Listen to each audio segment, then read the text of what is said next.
There is thought and there is emotion. People think these two things are saying different things. They're not saying different things. The way you think is the way you emote, isn't it so? Right now, if I think, oh, she's the most wonderful person on the planet, I just have to think, then my emotions become sweet towards her. Now I think she's the most horrible creature on the planet. Now my emotions become nasty. Yes or no? I cannot think she's horrible and have sweet emotions. I cannot think she's wonderful and have nasty emotions, isn't it so?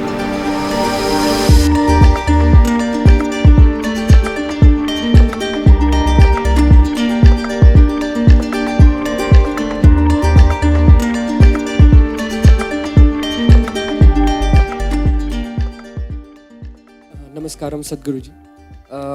The first question that I want to ask is actually related to me. I'm in the last year of engineering, so now there is a very big decision that I have to make now, and people have told me that if I take decisions from my heart, I'll be successful in life. So, but there lies a problem. The problem is that I don't know which thought is coming from my heart and which thought is coming from my brain. So how can I figure out like which thought is from my heart and which is coming from my brain?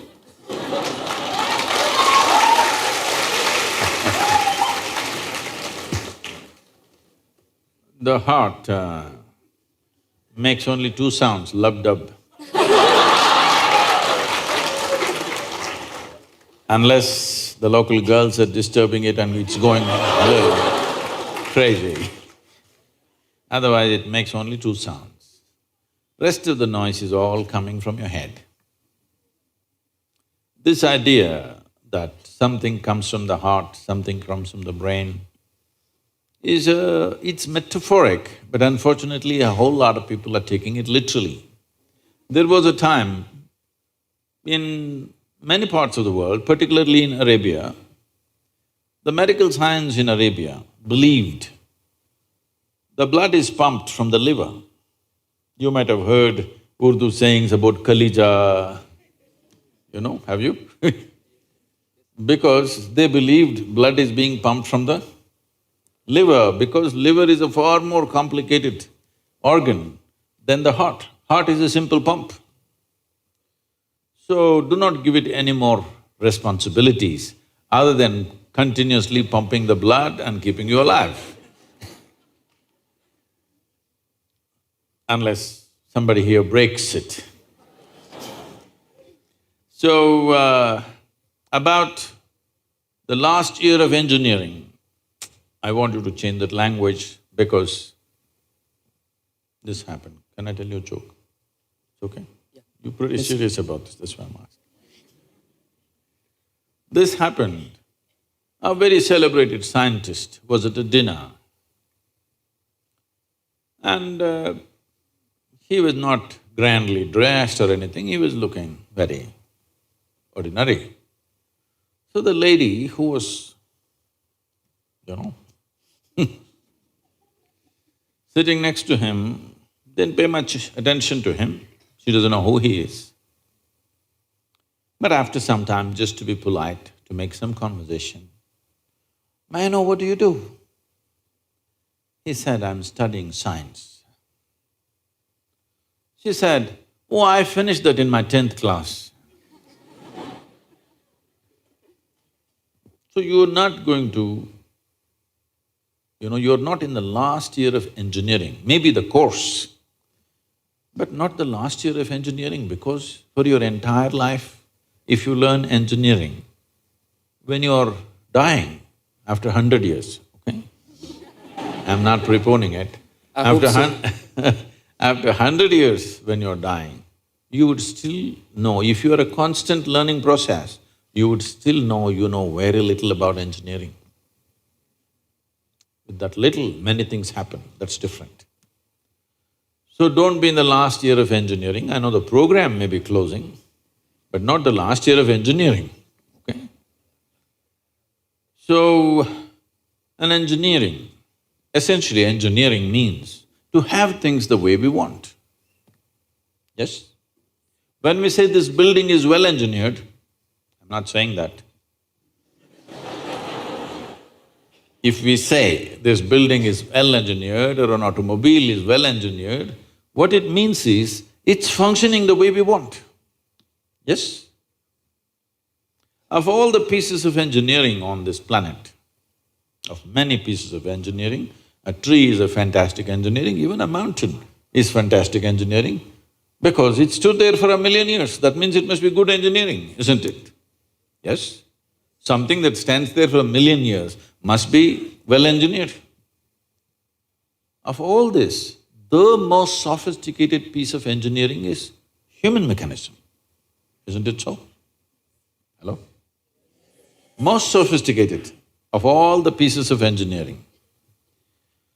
Now, because it's a sophisticated piece of engineering, it needs a certain level of attention, otherwise you don't figure it. Now that we gave you such a highly, high-tech piece of engineering, I'm asking you, did you read the user's manual?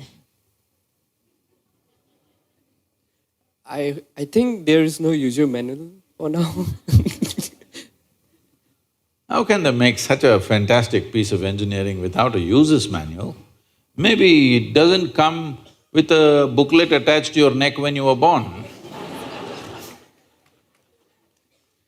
But indications must be there, isn't it, how to use it? Huh? Is it true somebody who's an athlete or a gymnast or someone else like that learns to use their body than a whole lot of other people? Yes? Obviously, at least one aspect of the physical engineering of the body, they seem to have read the user's manual about the physical aspects. Is it true certain people are able to use their mind better than others? Maybe they read another part of the user's manual. So, now with this heart manual and the brain manual, see, the problem is most people are prejudiced against the brain. This is a question that always comes to me, Sadhguru, I want to meditate but thoughts are coming. The common question everywhere.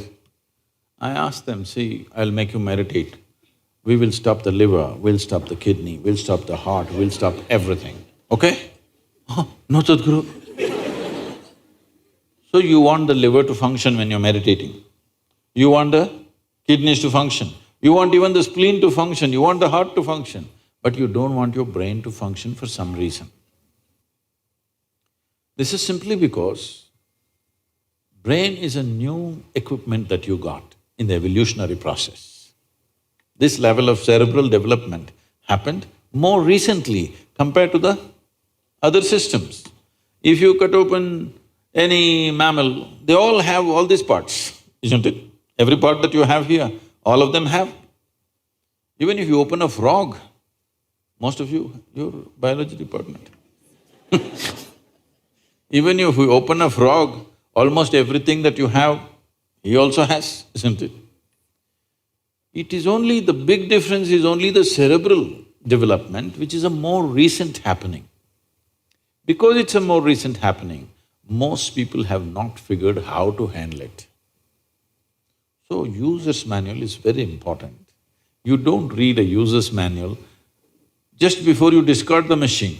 You read it in the first few days, isn't it? Hello? If you buy a phone, do you want to read the user's manual in the first 3 days or after 3 years when you're throwing it away? First 3 days, isn't it? So, knowing how this functions is very important. Never did ever heart generate any thought or intention.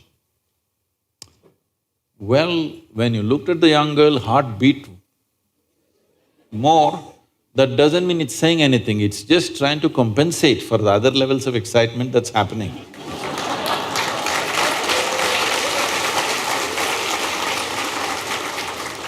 The heart is not trying to say anything, it is only compensating, you need more blood, so it's pumping little harder. That'll happen even if you run up the staircase. Yes?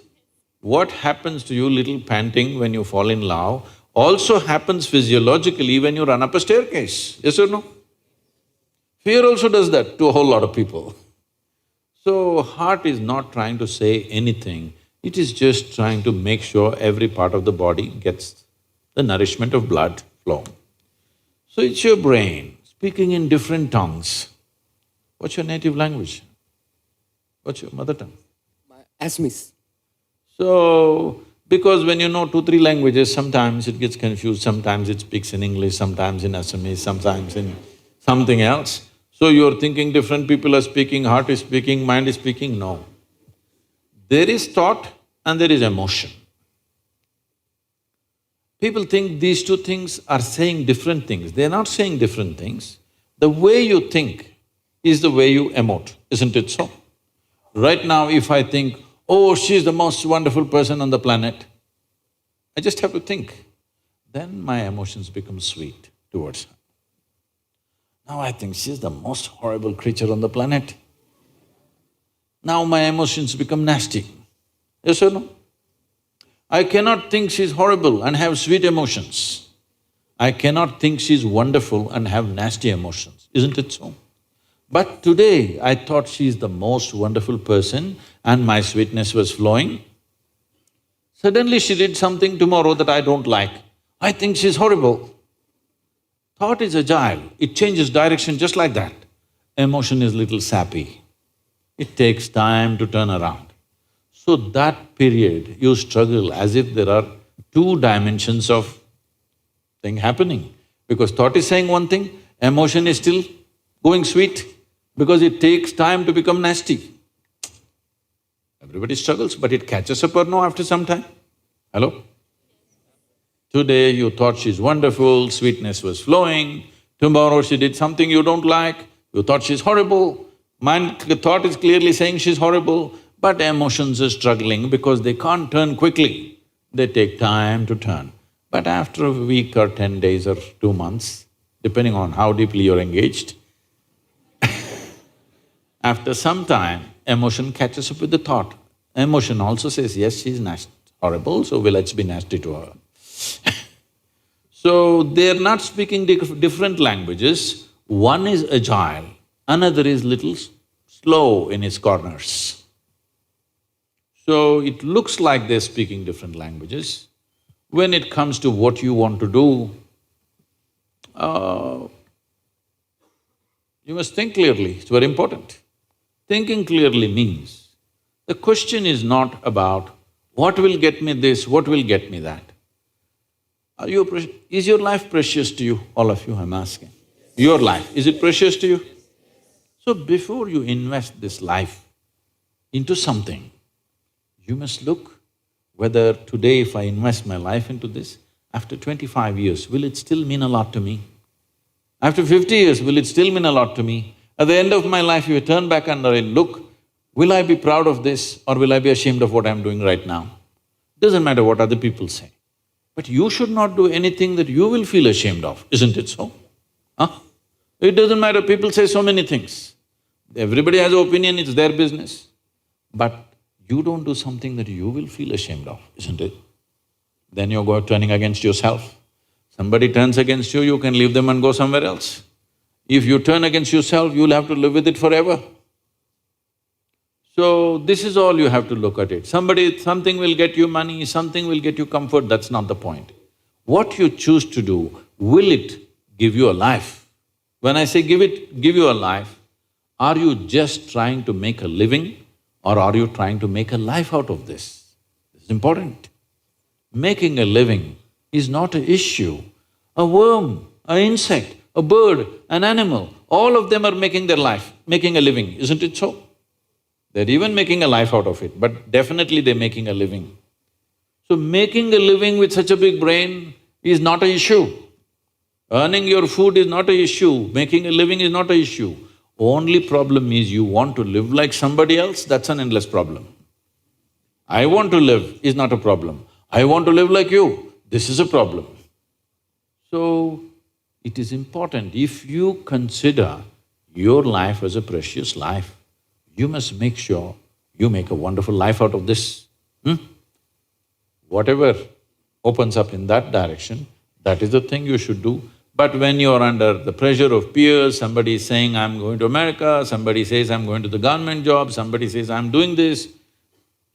So one thing that all of you should do before you make big decisions in your life is withdraw from these pressures of peers, professors, parents, everybody. Just spend 3 days to 1 week by yourself. Look at it, what is it that you really want to do? Not under pressure from other people. What does this life want to do? Do that. It doesn't matter what other people think about it.